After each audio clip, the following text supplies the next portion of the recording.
राधे राधे गुरुजी। हाँ। मेरा एक प्रश्न है, मैं बचपन से देखती आ रही हूँ, जो लोग नियम धर्म कर्म से मन से बहुत भक्ति करते हैं उनके जीवन में बहुत कष्ट है। सबके जीवन में कष्ट है जो भी भक्ति करते हैं। मैं भी ठाकुर जी को मानती हूँ, उनके इर्द गिर्द ही मेरे विचार रहते हैं, लेकिन इतने नियम मैं नहीं पालन कर सकती।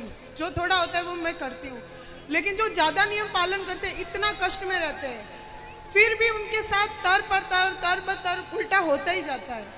तो कहते हैं कि ये सब कर्मों का खेल है, उनके कर्म है, जैसे वो कभी कुछ पिछले जन्म में किया होगा, कभी इस जन्म में किया होगा, उनका फल है उनका दुख।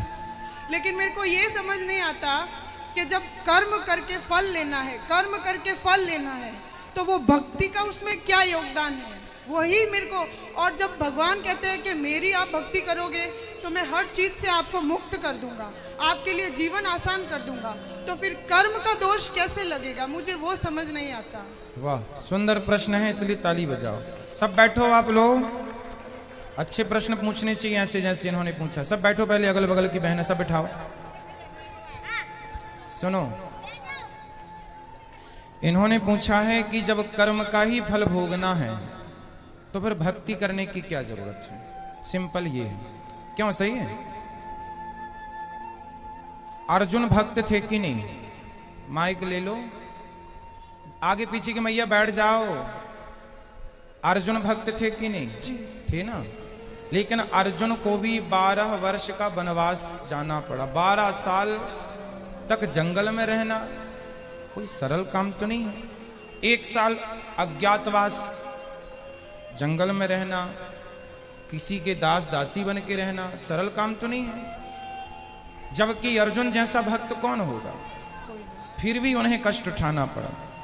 भगवान राम तो स्वयं भगवान थे, 14 साल का कष्ट।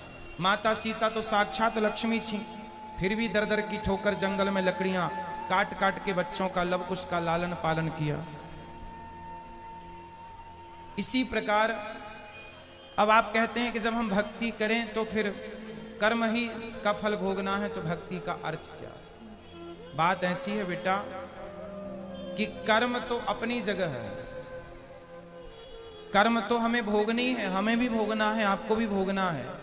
भक्ति सिर्फ इसलिए की जाती है, इसलिए नहीं की जाती कि भगवान हमें पैसे वाला बना दें, भगवान हमें धन धान्य से भर दें, घर में सब कुछ हो। भक्ति का मतलब पैसा पाना नहीं, भगवान से बेटा बेटी मांगना नहीं। अरे भगवान की भक्ति आपको जो देगी, कोई कर्म में इतनी ताकत नहीं है कि आपको वो दे सके।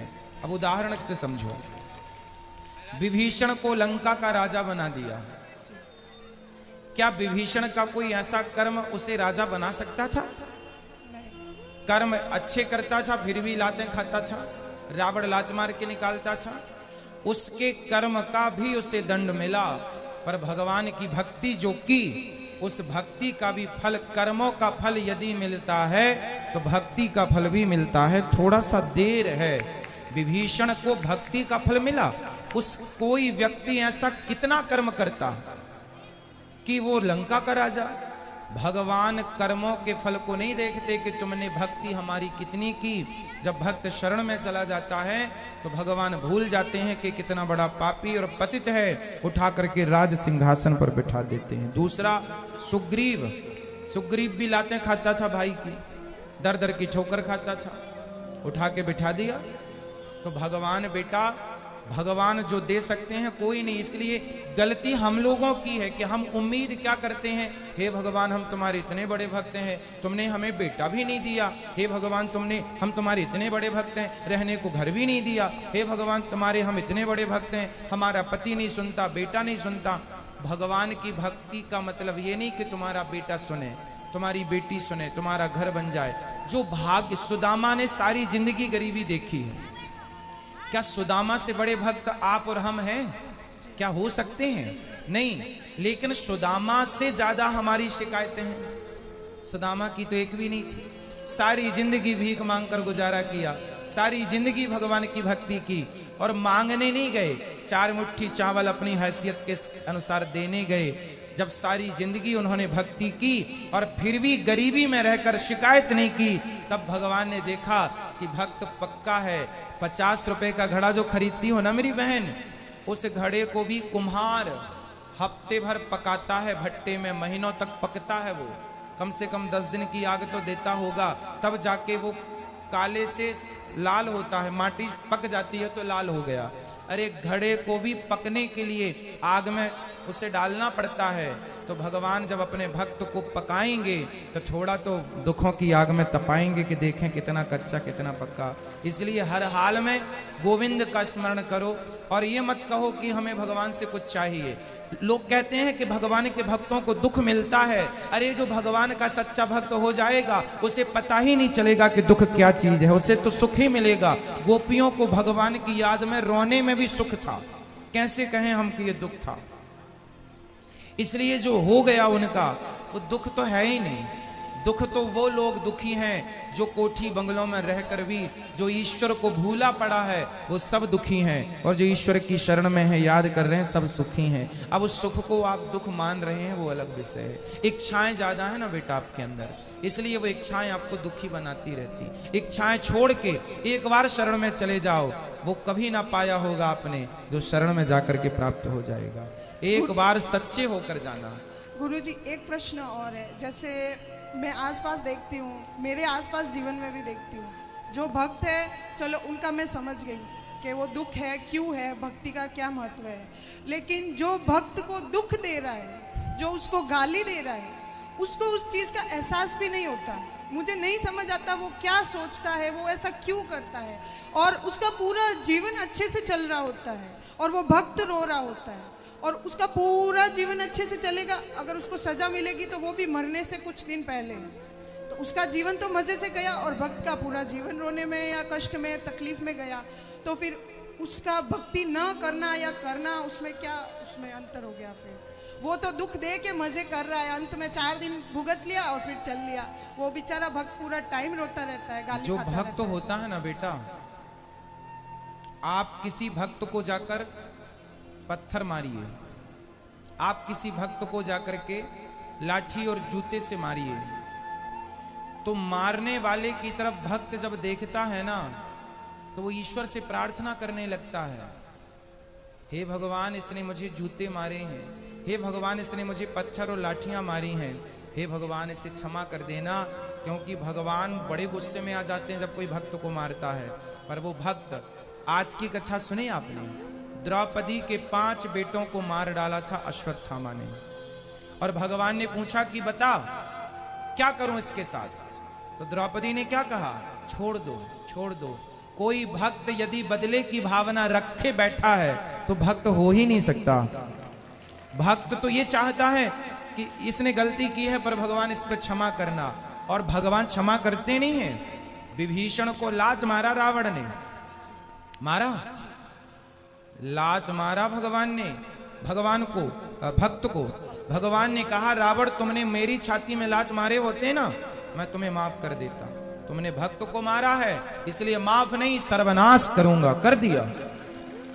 एक बात बताओ कि जब तक रावण ने विभीषण को लात नहीं मारा तब तक राम जी ने लंका में एक भी बाण छोड़ा हो, एक भी नुकसान किया हो लंका का, तो मुझे बताओ।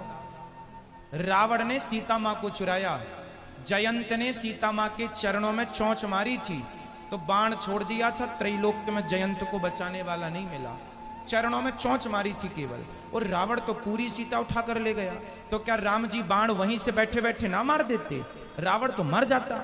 लेकिन नहीं, राम जी ने कहा कि रावण भले मेरी पत्नी का हरण किया हो लेकिन मेरे भक्त को रोटी खिलाता है विभीषण को, इसलिए मैं बाल भी बांका नहीं करूंगा। लेकिन जब उस भक्त को लात मारा तो राम जी ने सर्वनाश कर दिया। भगवान कहते हैं तुम मुझे लात मार दो सह लूंगा, मेरे भक्तों को मारोगे विनाश कर दूंगा। इसलिए मेरी बहन आप जो कह रही हैं कि भक्तों का अपमान करके लोग मजे से रहते हैं, नहीं, उनको जब मिलेगा ना दंड, भगवान थोड़ा सा देर, God mills grind slow but sure, ईश्वर थोड़ा धीरे चक्की चलाते हैं, पिसता है उनके घर आटा धीरे पर पिसता जरूर है।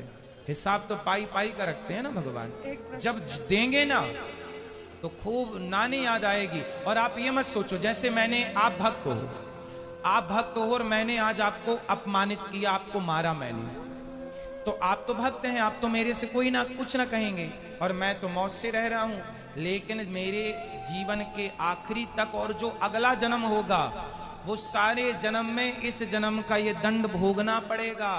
कोई अंधा है, कोई लंगड़ा है, कोई बहरा है, क्यों है?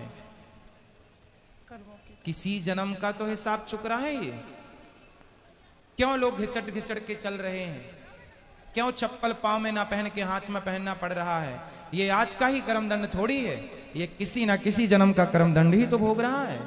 तो ईश्वर के घर देर है, अंधेर एक में। प्रश्न और लास्ट, जैसे भगवान कर्म की सजा देते हैं, उसको सजा मिल रही है, वो पूरा जीवन सजा ले रहा है, लेकिन उसको ये ज्ञात ही नहीं है कि उसको सजा क्यों मिल रही है और वो गाली दे रहा है, तो उस सजा का क्या फायदा? ज्ञान नहीं हो सकता बेटा, ये तुम्हारे और हमारे हाथ में नहीं है, यही तो ईश्वर के हाथ में है।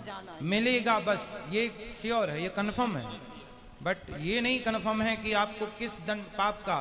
भीष्म पितामह को बाणों की सैया मिली। भीष्म पितामह ने कहा कि मैंने तो कोई पाप नहीं किया, मैंने तो कोई अपराध नहीं किया, मैं तो अपने 20 जन्म पुराना मैं जानता हूं। भगवान ने कहा 20 जन्म तक तो जानते हो, 20 जन्म के पहले 21वां जन्म देख लेते तो मिल जाता। एक सांप को कांटों के ढेर में फेंक दिया था 21 जन्म पहले, उसका दंड आज मिल रहा है भीष्म पितामह को। तो हमारी और आपकी सोच, हमारी और आपकी बुद्धि से ईश्वर का न्याय परे है। महाराज जी, जैसे मेरे जीवन में है, मेरे साथ कुछ बुरा होगा, कुछ समय के लिए बुरा लगेगा, लेकिन मैं सोचूंगी कि शायद ये मेरे कुछ कर्मों की सजा है, फिर मैं माफी भी मांगूंगी, तो क्या मुझे वो माफी मिलेगी उस भाव के साथ, उस फील के साथ? यदि हमने कोई अपराध किया हो और हम सिर्फ भगवान की शरण में चले जाएं, तो भगवान कहते हैं सन्मुख हो ही जीव मोहि जबहि, जन्म कोटि अघना सहि तबहि, अघमेंस पाप। जो मेरे सन्मुख आकर मेरा हो जाता है, मेरे में आत्मसमर्पण कर देता है, मैं उसका हो जाता हूं और उसके सारे अपराधों को क्षमा कर देता हूं।